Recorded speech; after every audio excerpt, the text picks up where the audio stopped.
लोग तरसेंगे है बात करने के लिए अगर ये 9 आदतें हम में हैं। 1. सुनना सीखो, बोलना नहीं थोपना। ज्यादातर लोग सुने जाने की इच्छा रखते हैं। अगर आप सच में और ध्यान से सुनते हैं तो लोग खुद ब खुद आपसे जुड़ते हैं। 2. आत्मविश्वास लेकिन अहंकार नहीं। आत्मविश्वासी लोग आकर्षक लगते हैं लेकिन अहंकारी नहीं। विनम्रता के साथ आत्मविश्वास हो तो लोग खींचे चले आते हैं। 3. सकारात्मक ऊर्जा देना सीखो। हर इंसान अपनी परेशानियों से जूझ रहा है। जो लोग मुस्कान, उम्मीद और पॉजिटिविटी देते हैं उनसे लोग बार बार मिलना चाहते हैं। 4. सच्चाई और ईमानदारी। नकलीपन और बनावट से लोग जल्दी ऊब जाते हैं। जो इंसान दिल से और सच्चे इरादों से बात करता है वो दिल में उतर जाता है। 5. जिज्ञासु बनो, ज्ञान बांटो। बुद्ध कहते थे, ज्ञान तभी सार्थक है जब वो बांटा जाए। जो व्यक्ति रोचक बातें जानता हो और उन्हें विनम्रता से साझा करता हो उससे लोग सीखना चाहते हैं। 6. अपनी भावनाओं पर नियंत्रण। जो व्यक्ति गुस्से, ईर्ष्या या घमंड से ऊपर उठ चुका होता है उसका व्यक्तित्व शांत और गहराई भरा लगता है। ऐसे लोगों के साथ लोग खुद को सुरक्षित महसूस करते हैं। 7. प्रेरक कहानियां और अनुभव साझा करना। जो व्यक्ति बातों में भावनाएं, कहानियां और सीख जोड़ देता है उसकी बातें दिल छू जाती है। लोग फिर बार बार ऐसे इंसान से बात करना चाहते हैं। 8. कद्र करना और सराहना आना चाहिए। जो इंसान सामने वाले की अच्छाइयों को पहचानता है और तारीफ करने से नहीं हिचकता वो लोगों के दिल जीत लेता है। 9. हर किसी को महत्वपूर्ण महसूस कराना। बुद्ध की शिक्षाओं में करुणा सबसे ऊंचा गुण है। जो व्यक्ति हर इंसान को सम्मान और महत्व देता है उसकी संगत में लोग खुद को खास महसूस करते हैं। आइए जानते हैं इनके बारे में विस्तार से। पॉइंट 1. सुनना सीखो, बोलना नहीं थोपना। बातचीत का मकसद सिर्फ बोलना नहीं होता। असली संवाद तब होता है जब दोनों पक्ष एक दूसरे को समझने की कोशिश करते हैं। लेकिन अक्सर क्या होता है, लोग सुनते हैं लेकिन जवाब देने के लिए, समझने के लिए नहीं। जैसे ही सामने वाला कुछ कहता है हम अंदर ही अंदर जवाब गढ़ने लगते हैं। हम जल्दी में होते हैं अपनी राय थोपने की। नहीं, तुम गलत हो, असल में ये ऐसे है। पर जो इंसान सच में सुनना जानता है वो कुछ और ही स्तर पर होता है। वो सामने वाले की बात, भावनाएं उसकी नजर से समझने की कोशिश करता है। वो बिना बीच में टोके बात को पूरा सुनता है।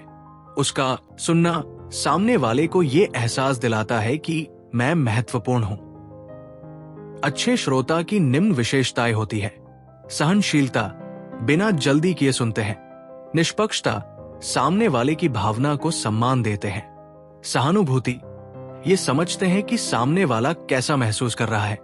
दबाव नहीं बनाते, सलाह तभी देते हैं जब जरूरी हो। आइए भगवान बुद्ध की इस कहानी के माध्यम से इसे विस्तार से समझते हैं। प्राचीन भारत की बात है। भगवान बुद्ध एक गांव में उपदेश दे रहे थे। वहां उनका बहुत सम्मान था। लेकिन एक ब्राह्मण इस बात से बहुत नाराज था कि लोग एक सन्यासी को भगवान की तरह पूजने लगे हैं। वो गुस्से से आग बबूला होकर बुद्ध के पास आया। भीड़ के सामने उसने गालियां दी, अपमान किया, बुद्ध को झूठा कहा और बहुत बुरा भला कहा। लेकिन बुद्ध बस मुस्कुरा रहे थे। उन्होंने न कोई क्रोध दिखाया, न कोई प्रतिक्रिया। वो शांति से उसे सुन रहे थे, बिना टोक टोक के। ब्राह्मण और भी भड़क गया। तुम चुप क्यों हो? कुछ कहते क्यों नहीं? बुद्ध ने धीरे से पूछा। अगर कोई तुम्हें कोई उपहार दे और तुम उसे स्वीकार ना करो तो वो उपहार किसका रहेगा? ब्राह्मण बोला, जो देने वाला है उसी का। बुद्ध बोले, ठीक वैसे ही तुमने जो क्रोध, अपमान और गालियां दी, मैंने उन्हें स्वीकार नहीं किया। अब वे तुम्हारे ही पास है। भीड़ स्तब्ध रह गई। ब्राह्मण का चेहरा शर्म से झुक गया। उसे समझ आ गया, बुद्ध ने उसे सिर्फ सुना नहीं, उसकी भीतर की पीड़ा को भी देखा। वो घुटनों पर गिर पड़ा और बुद्ध के चरणों में आ गया। इससे हमें सीख मिलती है कि अगर बुद्ध उसकी बात को बीच में ही काट देते या जवाबी हमला करते तो शायद वो ब्राह्मण और भड़क जाता, लेकिन उन्होंने उसे धैर्य से सुना, बिना कोई राय थोपे, और उसी सुनने की कला से उन्होंने उसका हृदय परिवर्तन कर दिया। यही है प्रभावशाली लोगों की सबसे बड़ी खूबी। वे बोलने से ज्यादा सुनने पर ध्यान देते हैं। इसका निष्कर्ष है कि लोग आपको तभी सुनेंगे जब पहले आप उन्हें सुनेंगे। अगर आप चाहते हैं कि लोग आपसे बार बार बात करें, आपका सम्मान करें, तो पहले उनकी भावनाओं को जगह दीजिए। उन्हें सुनिए, समझिए, बिना टोक टोक और थोपे। पॉइंट 2, आत्मविश्वास लेकिन अहंकार नहीं। फर्क क्या है आत्मविश्वास और अहंकार में? आत्मविश्वास में खुद पर भरोसा होता है, अहंकार में खुद को सबसे ऊंचा समझता है। आत्मविश्वास में मन शांत, स्थिर स्वभाव रहता है।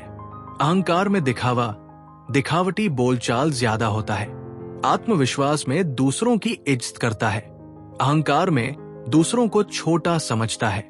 आत्मविश्वास में सीखने को तैयार रहता है, अहंकार में खुद को पूर्ण मान लेता है। आत्मविश्वास में दूसरों को प्रेरित करता है, अहंकार में दूसरों को दबाने की कोशिश करता है। आत्मविश्वास इंसान को ऊंचाई तक पहुंचाता है, लेकिन अहंकार उसे वहीं से गिरा भी सकता है। बुद्ध की कहानी, जिसने आत्मविश्वास से अहंकार को हराया। एक बार एक भयानक डाकू हुआ करता था, अंगुलिमाल। वो इतना निर्दयी था कि 100 लोगों की उंगलियां काटकर अपने गले में माला पहनता था। राजा की सेना भी उससे डरती थी। एक दिन बुद्ध उसी जंगल से गुजर रहे थे। लोगों ने उन्हें चेताया, वहां मत जाओ, वहां अंगुलिमाल है, वो तुम्हें मार डालेगा। पर बुद्ध शांत थे, वे उसी रास्ते पर चल पड़े। अंगुलिमाल ने उन्हें दूर से आते देखा और चिल्लाया, रुक जाओ। लेकिन बुद्ध बिना रुके अपनी गति से आगे बढ़ते रहे। वो हैरान रह गया। मैंने कहा रुक जा, तू क्यों नहीं रुका? बुद्ध ने कहा, मैं तो पहले ही रुक गया हूं, क्रोध, घृणा और हिंसा से। तू कब रुकेगा? अंगुलिमाल अंदर से हिल गया। बुद्ध की शांत आवाज और स्थिर नजर में एक अजीब सा प्रभाव था। उसने पहली बार सवाल किया, क्या मैं बदल सकता हूं? बुद्ध ने कहा, अगर तुम सच में बदलना चाहो तो कोई तुम्हें रोक नहीं सकता। उसी दिन अंगुलिमाल ने अपने हथियार फेंक दिए और बुद्ध के शिष्य बन गया। इससे हमें सीख मिलती है कि अंगुलिमाल अहंकार में डूबा था। उसे लगता था वो अजेय है, लेकिन बुद्ध आत्मविश्वास के साथ बिना हथियार, बिना डर के उसके सामने आए, और उन्होंने कोई शोर नहीं मचाया, कोई ताकत नहीं दिखाई, सिर्फ शांत आत्मबल और सच्चाई की आवाज दिखाई। यही है असली आत्मविश्वास, जब आप किसी को जीतने के लिए डर या गुस्सा नहीं, बल्कि शांति और समझदारी से पेश आते हैं। आज के जीवन में इसका मतलब कि अगर आप ऑफिस में, रिश्तों में या समाज में अहंकार दिखाएंगे तो लोग आपसे दूरी बना लेंगे। लेकिन अगर आप शांत, आत्मविश्वासी और विनम्र होंगे तो लोग आपकी बात सुनेंगे, आपसे प्रेरणा लेंगे। आत्मविश्वास वो रोशनी है जो खुद भी चमकती है और दूसरों को भी रास्ता दिखाती है। अहंकार वो आग है जो पहले खुद को जलाती है, फिर दूसरों को। इसका निष्कर्ष है कि आत्मविश्वासी व्यक्ति को सुनना लोग पसंद करते हैं, लेकिन अहंकारी व्यक्ति से लोग बचते हैं। बोलो लेकिन विनम्रता से, चलो लेकिन सबको साथ लेकर, बढ़ो लेकिन बिना किसी को छोटा किए। पॉइंट 3, सकारात्मक ऊर्जा देना सीखो। क्यों जरूरी है सकारात्मक ऊर्जा? क्योंकि आज के दौर में हर इंसान किसी न किसी तनाव, चिंता या दुख से जूझ रहा है। ऐसे में जो इंसान मुस्कुराता है, जो दिलासा देता है, जो छोटी बातों में भी उम्मीद जगाता है, वही इंसान याद रखा जाता है। याद रखो, लोग आपकी बातें भूल सकते हैं, लेकिन कैसा महसूस कराया वो हमेशा याद रहता है।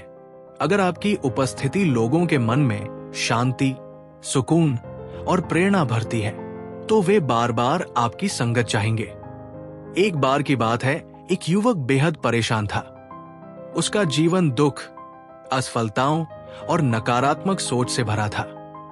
हर जगह उसे सिर्फ परेशानी और निराशा दिखाई देती थी। वो बुद्ध के पास गया और बोला, भगवान, मेरी जिंदगी में कुछ भी अच्छा नहीं है। लोग मुझे पसंद नहीं करते। मैं हर जगह अकेला और असहाय महसूस करता हूं। बुद्ध मुस्कुराए और बोले, क्या तुम मेरे लिए एक दीपक जला सकते हो? युवक हैरान हुआ, लेकिन दीपक जला दिया। बुद्ध ने कहा, अब इस जलते दीपक से 100 और दीपक जलाओ। युवक ने वैसा ही किया। अब 100 दीपक जल उठे और आश्चर्य की बात यह थी कि पहला दीपक अभी भी जल रहा था। बुद्ध बोले, देखा, रोशनी बांटने से वो कम नहीं होती, बल्कि फैलती है। वैसे ही अगर तुम अपनी सोच, अपना प्रेम और अपनी ऊर्जा दूसरों को दोगे तो तुम और भी ज्यादा रोशन हो जाओगे। इससे हमें सीख मिलती है कि हम सोचते हैं कि हमारे पास खुशी नहीं है तो दूसरों को क्या देंगे, लेकिन सकारात्मकता कोई संसाधन नहीं, एक दृष्टिकोण है। अगर आप दूसरों की मुस्कान की वजह बनते हैं तो आप खुद भी भीतर से बदलने लगते हैं। दूसरों के अंधेरे में अगर तुम दीपक बनोगे तो खुद तुम्हारा जीवन भी रोशन हो जाएगा। आज के जीवन में इसका मतलब है कि मुस्कुराकर बात करना, दूसरों की बातें कटाक्ष के बजाय सहानुभूति से सुनना, छोटी छोटी तारीफें देना, लोगों की अच्छाइयों पर ध्यान देना, ये सब सकारात्मक ऊर्जा फैलाने के छोटे छोटे लेकिन बेहद शक्तिशाली तरीके हैं। लोग उन लोगों को ढूंढते हैं जिनके साथ बैठकर उन्हें हल्का महसूस हो। इसका निष्कर्ष है कि अगर आप चाहते हैं कि लोग आपसे बार बार बात करें, तो अपने भीतर से एक ऐसी रोशनी जलाओ जो सबको राहत, सुकून और प्रेरणा दे। जहां जाओ वहां रोशनी फैलाओ, न कि छाया। पॉइंट 4, बात करने का तरीका सबसे बड़ा प्रभाव छोड़ता है। क्यों जरूरी है बात करने का तरीका? आप जो कहते हैं उससे भी ज्यादा फर्क डालता है कैसे कहते हैं। एक ही बात अगर आक्रोश या आदेश में कही जाए तो सामने वाला नाराज हो सकता है।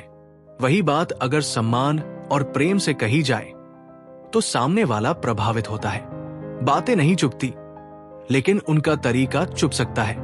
और कभी कभी शब्द नहीं, सिर्फ लहजा दिल जीत लेता है। जब आप शांत, सहज और सहानुभूति से बात करते हैं, सामने वाला खुलकर बात करता है। वो आपकी बातों को गंभीरता से लेता है और आपके साथ एक गहरा रिश्ता महसूस करता है। एक दिन बुद्ध एक गांव में उपदेश दे रहे थे। सैकड़ों लोग उन्हें सुनने आए थे। वहीं पास में एक रूखा और अहंकारी किसान खड़ा था। उसे ये सब व्यर्थ लगता था। वो गुस्से में आगे आया और बोला, तुम लोगों को भ्रमित कर रहे हो। कोई मोक्ष नहीं होता। तुम बस एक और चालाक व्यक्ति हो जो भोले लोगों को बेवकूफ बना रहा है। सब स्तब्ध हो गए। लोगों को लगा बुद्ध अब उसे कोई तीखा जवाब देंगे, पर बुद्ध बहुत ही शांत और कोमल स्वर में बोले, भाई, अगर तुम्हें कोई बात समझ नहीं आ रही तो मैं उसे और सरल करके बताने को तैयार हूं, लेकिन क्रोध से नहीं। हम सिर्फ संवाद से सच्चाई के करीब जा सकते हैं। किसान को यह उम्मीद नहीं थी। वो तो तैयार था बहस के लिए, पर बुद्ध का नरम और आदर से भरा लहजा उसकी आक्रोश की दीवार को तोड़ गया। उसने नीचे देखा और कहा, माफ करना, शायद मैं सही तरीके से समझ नहीं पाया। बुद्ध मुस्कुराए, कोई बात नहीं। समझने की शुरुआत हमेशा एक सवाल से होती है, गुस्से से नहीं। इससे हमें सीख मिलती है कि बुद्ध ने वही किया जो एक सच्चा कम्युनिकेटर करता है। आग को और हवा देने की बजाय शांति से बुझा दिया। उन्होंने सिर्फ शब्दों से नहीं, अपने लहजे और भावनाओं से असर छोड़ा। असल में वाणी में तपाक हो तो संबंध टूटते हैं, और वाणी में मधुरता हो तो अजनबी भी अपने लगने लगते हैं। आज के जीवन में इसका मतलब है कि घर में अगर गुस्से से कुछ कहोगे तो बात बिगड़ सकती है। ऑफिस में आदेश देने से अच्छा है सुझाव देने का तरीका अपनाओ। किसी की गलती बतानी है तो जरूरत है कैसे कहें पर ध्यान देने की। वाणी का सही उपयोग ही आपकी सबसे बड़ी ताकत बन सकता है। इसका निष्कर्ष निकलता है कि लोग आपकी बातें शायद भूल जाएं, लेकिन आपने कैसे कहा वो उनके दिल में रह जाता है।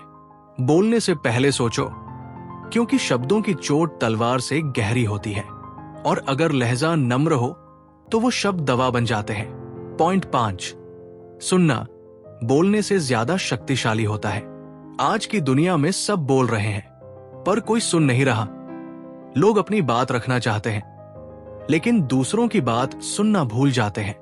पर सच्चे नेता, गुरु या समझदार व्यक्ति वो होता है जो धैर्यपूर्वक सुनता है। सुनना सिर्फ चुप रहना नहीं होता, वो सम्मान, समझ और सहानुभूति की निशानी है। जो सुन सकता है वही सही अर्थ समझ सकता है, और जो सही अर्थ समझ गया वही सही दिशा में चल सकता है। एक बार की बात है, एक महिला अपने मृत पुत्र को गोद में लेकर बुद्ध के पास पहुंची। वो रोती जा रही थी, हे प्रभु, मेरा बच्चा मर गया है, मुझे कोई ऐसी दवा दो जिससे ये फिर से जीवित हो जाए। सभा स्तब्ध थी। हर कोई जानता था ये संभव नहीं है, लेकिन बुद्ध ने कुछ नहीं कहा। उन्होंने न तो तर्क दिया न व्याख्यान। उन्होंने बस धैर्यपूर्वक उस स्त्री की पीड़ा सुनी। फिर बोले, मैं तुम्हारी मदद करूंगा, लेकिन एक शर्त है, तुम इस गांव से एक ऐसा घर ढूंढ लाओ जहां किसी की मृत्यु कभी न हुई हो। वहां से एक सरसों का दाना ले आओ। वो स्त्री दौड़ पड़ी। एक घर, 2 घर, 10 घर, हर जगह जवाब एक जैसा था, हमारे भी किसी न किसी की मृत्यु हुई है। धीरे धीरे उस स्त्री को सच्चाई का एहसास हुआ कि मृत्यु एक सार्वभौमिक सत्य है। वो वापस बुद्ध के पास आई, शांत, थकी, लेकिन अब रो नहीं रही थी। बुद्ध ने कुछ नहीं कहा, बस उसे अपने पास बैठाया, और उस स्त्री ने खुद ही सारी बातें कहना शुरू की। अपना दुख, अपनी पीड़ा, अपना एहसास। और बुद्ध ने बस सुना। इससे हमें सीख मिलती है कि बुद्ध ने ना कोई उपदेश दिया, ना कोई तर्क। उन्होंने बस पूरी श्रद्धा और ध्यान से उसकी बात सुनी, और यही सुनना उस स्त्री की सबसे बड़ी चिकित्सा बन गया। कई बार इंसान को सलाह नहीं, सिर्फ एक सुनने वाला दिल चाहिए होता है। आज के जीवन में इसका मतलब है कि आपके दोस्त का मन भारी है, उसे सलाह मत दो, बस सुनो। किसी की गलती बतानी है, पहले उसका पक्ष पूरी तरह सुनो। घर हो या ऑफिस, जो सुनता है वही समझता है। सुनना आपकी सबसे बड़ी सामाजिक ताकत है। इससे निष्कर्ष निकलता है कि बोलना सब जानते हैं, लेकिन जो सुनता है वही समझता है, और जो समझता है वही सच में लोगों के दिलों में जगह बना पाता है। अगर आप लोगों का दिल जीतना चाहते हैं तो पहले उनकी आवाज सुनना सीखो। पॉइंट 6, समस्या का हिस्सा नहीं, समाधान का हिस्सा बनो। इसका मतलब है कि जब भी कोई परेशानी आती है, कुछ लोग शिकायतें करने लगते हैं, दूसरों को दोष देते हैं या हार मान लेते हैं। वही कुछ लोग ऐसे होते हैं जो सोचते हैं, अब क्या किया जा सकता है। हर कोई समस्या देख सकता है, पर जो समाधान सोचता है वही लीडर बनता है। एक गांव में एक चोर था जो हर रात किसी न किसी का सामान चुरा लेता था। गांव वाले तंग आ गए। उन्होंने पंचायत बुलाई, पुलिस बुलाई, पर कुछ असर नहीं हुआ। बुद्ध जब वहां प्रवास पर आए, तब गांव वालों ने उनसे कहा, इस चोर के कारण हम बहुत परेशान हैं, कृपया उसे समझाइए। बुद्ध ने पूछा, क्या तुम चाहते हो कि वो बदल जाए? गांव वाले बोले, हां, बिल्कुल। बुद्ध मुस्कुराए और बोले, तो फिर उसे दंड देने के बजाय कोई एक ऐसा व्यक्ति चाहिए जो उसके जीवन में प्रकाश की किरण बन सके। तुम सब उसे भगा देना चाहते हो, पर कोई है क्या जो उसे अपनाने को तैयार हो? एक बूढ़ा किसान खड़ा हुआ और बोला, अगर आप कहें तो मैं उसे कुछ काम पर रख लेता हूं। शायद जब उसे अपनापन मिलेगा तो वो खुद बदल जाएगा। बुद्ध ने सिर हिलाया और कहा, तुम समस्या की बात नहीं कर रहे, तुम समाधान बन रहे हो। यही असली सेवा है। वो चोर जब ये सब सुन रहा था तो उसका दिल पिघल गया। उसे पहली बार किसी ने नफरत नहीं बल्कि एक मौका दिया था। वो बुद्ध के चरणों में गिर गया और बोला, मैं बदलना चाहता हूं। क्या आप मुझे सिखाएंगे? इससे सीख मिलती है कि समस्या को कोसना आसान है, समाधान की जिम्मेदारी लेना कठिन, लेकिन महानता वहीं से शुरू होती है। बुद्ध ने चोर को भगाने की बात नहीं की, बल्कि ऐसा वातावरण बनाया जहां वो बदल सके जब सब दरवाजे बंद कर रहे हों। अगर तुम एक रास्ता खोल दो तो तुम समस्या नहीं, समाधान कहलाते हो। आज के जीवन में इसका मतलब है कि ऑफिस में दिक्कत हो रही है, शिकायत मत करो, उपाय सुझाओ। परिवार में कोई बात बिगड़ रही है, दोष मत दो, पहल करो। समाज में कुछ गलत हो रहा है, आलोचना मत करो, कुछ सकारात्मक शुरू करो। जिन्हें बदलाव चाहिए उन्हें खुद उस बदलाव का हिस्सा बनना होगा।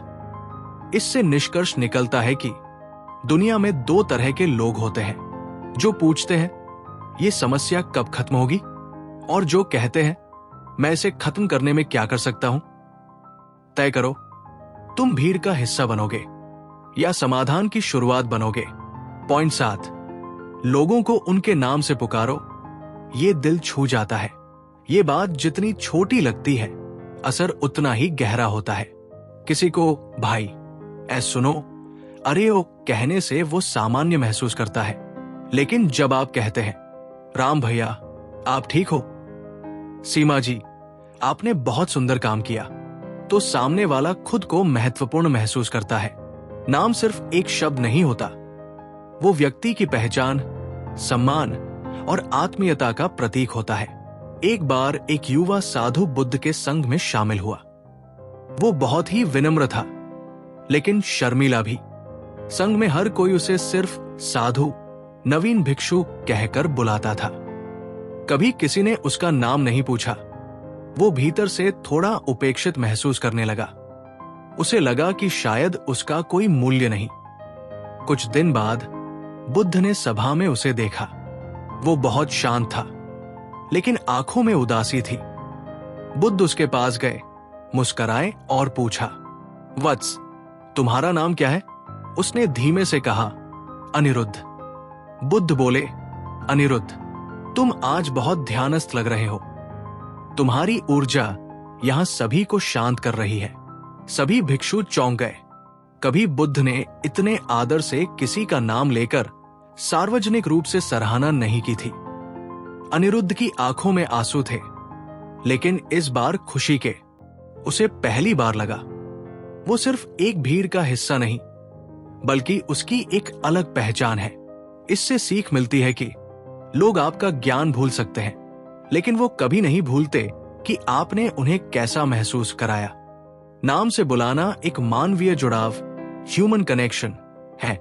एक छोटा सा प्रयास जो किसी के दिन को बदल सकता है। सम्मान देने के लिए बड़ी बातें नहीं चाहिए, एक सच्चा संबोधन ही काफी होता है। आज के जीवन में इसका मतलब है कि अपने स्टाफ को भाई और की जगह नाम से बुलाओ। किसी वेटर या सिक्योरिटी गार्ड को भैया कहने के बजाय पूछो, आपका नाम क्या है? दोस्तों, सहकर्मियों और बच्चों को नाम से पुकारो। वो आपके साथ जुड़ाव महसूस करेंगे। इसका निष्कर्ष यह है कि नाम से बुलाना एक छोटा काम है, पर इसका असर दिल में गहराई तक होता है। जिसे आप नाम से बुलाते हैं वो आपको दिल से याद रखता है। पॉइंट 8, ध्यान और सोचने की शक्ति को पहचानो। क्यों ये इतना महत्वपूर्ण है? क्योंकि आज के व्यस्त और परेशान करने वाले समय में हम अक्सर सोचने और ध्यान करने के लिए समय नहीं निकाल पाते। लेकिन ध्यान, मेडिटेशन और सकारात्मक सोच ही वो शक्तियां हैं जो हमारे मन और आत्मा को शांति देती है। सोचने की शक्ति हमें ये समझने में मदद करती है कि हमारी समस्याएं सिर्फ हमारे दृष्टिकोण पर निर्भर होती है। आपकी सोच आपकी दुनिया को आकार देती है।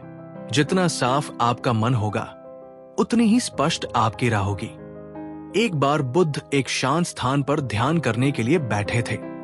उनके आसपास बहुत से लोग उनके उपदेशों का अनुसरण कर रहे थे, लेकिन वहां एक व्यक्ति था जो हमेशा परेशान रहता था। वो किसी भी बात से संतुष्ट नहीं था और हमेशा बुरे विचारों में डूबा रहता था। एक दिन वो व्यक्ति बुद्ध के पास आया और बोला, भगवान, मैं हर समय तनाव में रहता हूं। मेरे मन में हमेशा नकारात्मक विचार आते रहते हैं और मैं कोई समाधान नहीं पा रहा हूं। क्या मैं कभी शांत रह सकता हूं? बुद्ध ने उसे शांत स्वर में जवाब दिया, अगर तुम्हारे मन में कांच की एक गंदी खिड़की हो और तुम उसे साफ करना चाहो, तो क्या तुम बिना ध्यान दिए उसे साफ कर पाओगे? व्यक्ति ने सोचा और कहा, नहीं, अगर ध्यान न दिया तो उस खिड़की को साफ नहीं कर पाऊंगा। बुद्ध मुस्कुराए और बोले, ठीक वैसे ही तुम्हारा मन भी एक खिड़की की तरह है। जब तक तुम उसे ध्यान और सही विचारों से साफ नहीं करोगे, वो गंदा और भ्रमित रहेगा। ध्यान ही वो माध्यम है जिससे तुम्हारा मन साफ और शांत हो सकता है। इससे सीख मिलती है कि बुद्ध ने उसे ये समझाया कि नकारात्मक विचारों को सिर्फ समझने से कुछ नहीं होगा। ध्यान और आत्मचिंतन से ही हम उन विचारों को पहचान सकते हैं और उन्हें शांत कर सकते हैं। यदि हम ध्यान की शक्ति को अपनाते हैं तो न केवल हम अपनी मानसिक स्थिति को नियंत्रित कर सकते हैं, बल्कि हम अपने जीवन में शांति और संतुलन ला सकते हैं। ध्यान से दिल और दिमाग की शांति मिलती है और फिर हम अपने जीवन की वास्तविक दिशा पा सकते हैं। आज के जीवन में इसका मतलब हर दिन कुछ समय ध्यान लगाने के लिए निकालें। अपनी समस्याओं को सोचने से पहले कुछ देर चुप बैठकर उन्हें ध्यान से महसूस करें। ध्यान का अभ्यास न केवल तनाव को कम करता है, बल्कि सकारात्मक सोच को भी बढ़ाता है। जब मन शांत होता है, तब हम अपने निर्णयों में संगति और स्पष्टता पा सकते हैं। इससे निष्कर्ष निकलता है कि मन की शक्ति और ध्यान की महिमा अपार है। जो लोग ध्यान से सोचते हैं, उनका जीवन उतना ही शांत और संतुलित होता है। जब तुम अपने भीतर शांति पालोगे, तो बाहर की दुनिया भी शांत लगेगी। पॉइंट 9, हर व्यक्ति का संघर्ष उसकी यात्रा का हिस्सा है। क्या ये सच नहीं है कि जीवन में संघर्ष एक अनिवार्य हिस्सा होता है? संघर्षों के बिना विकास नहीं हो सकता। कभी हार, कभी जीत, कभी गम, ये सब जीवन के हिस्से हैं। पर सही दृष्टिकोण और धैर्य के साथ हम हर संघर्ष से सीख सकते हैं और अपनी यात्रा को और मजबूत बना सकते हैं। संघर्ष हमारा सबसे अच्छा शिक्षक होता है।